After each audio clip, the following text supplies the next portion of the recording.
캄캄한 어둠 때문에 상대의 얼굴이 자세히 보이진 않았지만 뭔가 다른 느낌만은 확실했다. 확실히 남편은 아니다. 그리고 꿈을 꾸고 있는 것도 아니었다. 나는 놀라 숨이 멎을 것만 같았다. 아직 어둠에 적응하지 못해서인지 상대방이 어떤 사람인지 확인하지 못했다. 누구세요? 나는 당황과 충격 속에서도 속삭이는 듯한 작은 목소리로 누구냐고 물었다. 순간적으로 만에 하나 도둑이나 강도일 수도 있다는 생각이 스치자 큰 소리로 외쳤다가는 되려 큰일 날 수도 있다는 생각이 들어서였다. 나야 여보. 왜 그래? 앞불싸. 목소리 역시 분명 남편이 아니다. 누구세요? 도대체 누구냐고요? 나라니까. 왜 자꾸 그래? 남자가 잠깐 멈추는가 싶더니 머리맡에 스탠드 불이 확 켜진다. 그 남자가 손을 뻗어 불을 켠 것이다. 순간 두 사람의 입에서 동시에 헉 하고 비명소리가 터진다. 어머나, 맙소사. 남자는 남편이 아니라 신랑 친구 흥식 씨였다. 흥식 씨 역시 나를 내려다보며 눈이 휘둥그레진다. 두 사람 모두 어떻게 된 상황인지 몰라 한참이나 몸이 굳은 채 망연자실했다. 놀란 토끼 눈을 한 남자를 잠시 멀거니 올려다 보다가 나는 비로소 사태를 깨닫는다. 흥식 씨가 술이 취해 우리 집을 자기네 집으로 착각을 했나 보다. 흥식 씨가 작은 소리로 속삭인다. 은영 씨, 가만히 있어봐요. 기왕 이렇게 된 것. 여기서 그만두면 더 우스워져요. 순간 고민이 많아졌다. 그렇다고 하자는 대로 하는 것도 우스운 일 아닌가. 그런데 흥식 씨는 보기보단 참 뻔뻔스럽고 대담하게 행동했다. 일이 잘못된 걸 알았으면 없었던 일로 눈 감아 달라고 무릎 꿇고 사정사정해도 될까 말까 한데 적반하장격으로 기왕지사 이제 와서 어쩔 수 없다라니. 어떻게 해야 할지 몰라 혼란스러운 상황 속에서 이러지도 저러지도 못하고 있는 와중에 일단 누가 깨면 안 되니깐 조용히 해요. 알았죠? 그러는데 왠지 그래야 될 것 같아 나도 모르게 고개를 끄덕이고 말았다. 흥식 씨, 이제 어떡하시려고요? 나는 한층 더 소리를 죽여 말했다.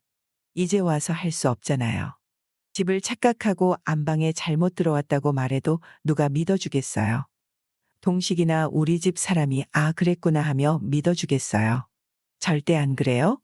그러니까 오늘 일은 평생 둘만의 비밀로 간직해요. 그리고 어차피 엎질러진 물이잖아요. 그렇다. 이제 와서 어쩌란 말인가. 물은 이미 엎질러졌고 주워 담을 수도 없는데 말이다.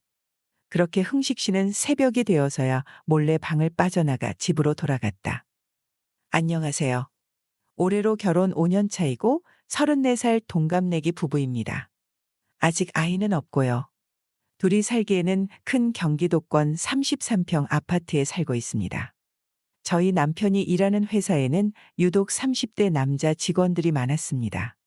다들 비슷한 또래이다 보니 총각 시절부터 퇴근하면 다 같이 모여 볼링치고 술 마시고 함께 여행도 다닐 정도로 친했어요. 저도 결혼 후 자주 봐왔던 사람들이라 저희 집으로 초대해 맛있는 것도 몇 번 만들어주고 술자리에 부부 동반으로 동석해 다 같이 놀기도 했습니다.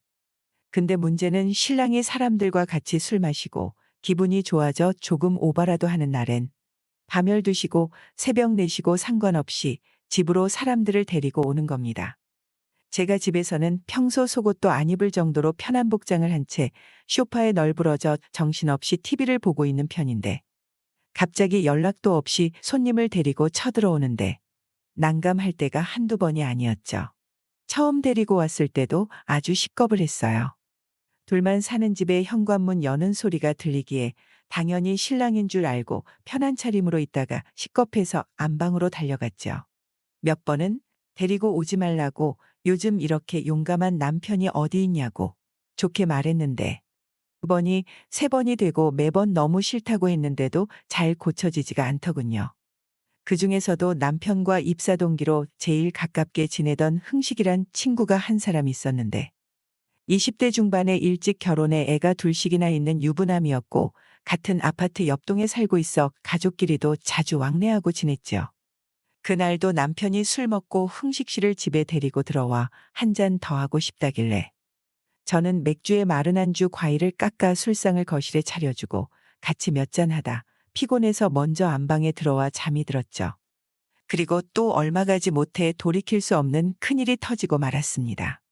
최근 이혼하고 혼자 살던 친구가 일 끝날 시간에 연락이 와서 우리 집 근처로 나올 테니 오랜만에 술 한잔 하자고 해서 신랑도 마침 해외 출장 중이라 심심하던 차에 만나러 나갔습니다. 근데 그 이혼한 친구가 술이 들어가자 자꾸 옆에 남자가 없으니 술맛이 안 난다고 지금 바로 아무 남자나 좀 불러줄 수 없냐고 징징대는 겁니다. 저도 그런 분위기에서 무슨 술맛이 났겠어요. 그때 마침 흥식 씨에게 연락이 왔던 거죠.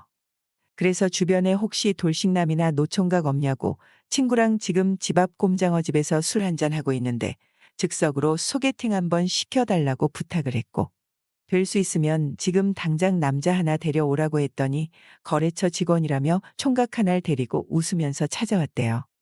이렇게 넷이서 술을 마셨는데 즐거운 분위기 탓에 엄청 많이 마셔 모두들 만취했습니다.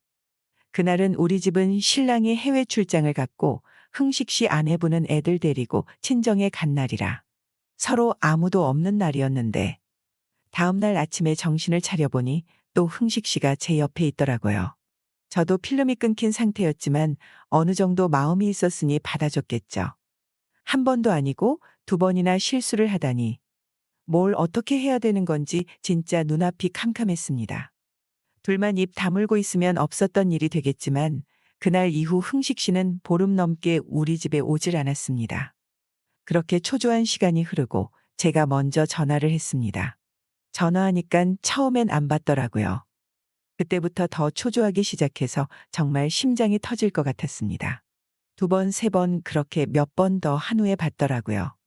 받아서 둘 다 아무 말도 안 하고 여보세요만 몇 번을 했는지 모르겠어요. 어떻게 말을 꺼내야 하나. 다행히 그 남자가 먼저 만나서 이야기하자고 하더라고요. 그렇게 근처 카페에서 만나기로 하고 나갔습니다. 서로 술 마시고 실수한 거니까 잊어버리자. 다시는 이런 일 없도록 할 테니 전과 같이 편하게 지냈으면 좋겠다. 이렇게 서로 좋게 이야기하고 헤어졌어요. 근데 그 사건 이후로 흥식 씨가 자꾸 남자로 보이기 시작하고 볼 때마다 호감이 가는 겁니다. 평소엔 말도 너무 잘 통하고 정치 색깔이라든지 즐겨보는 드라마 등 여러 면에서 공통 관심사도 많고 저랑 너무너무 잘 맞는 겁니다. 저희 남편은 오로지 사람들 만나 놀다가 술 마시는 것밖에 모르는 사람이었죠. 그리고 제 신랑은 보통 키에 호리호리한 편인데 흥식 씨는 키도 180cm 훌쩍 넘고 어릴 때부터 운동을 많이 해서 그런지 마동석님처럼은 아니지만 얼핏 봐도 다부져 보이는 체격입니다. 그날도 술을 얼큰하게 먹고 흥식 씨 부부네랑 저희 부부가 노래방을 갔습니다.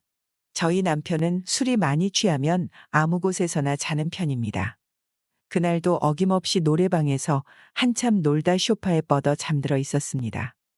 흥식 씨 아내는 친정에 맡겨둔 애들을 데리러 먼저 갔고 결국 멀쩡한 사람은 둘뿐이었습니다.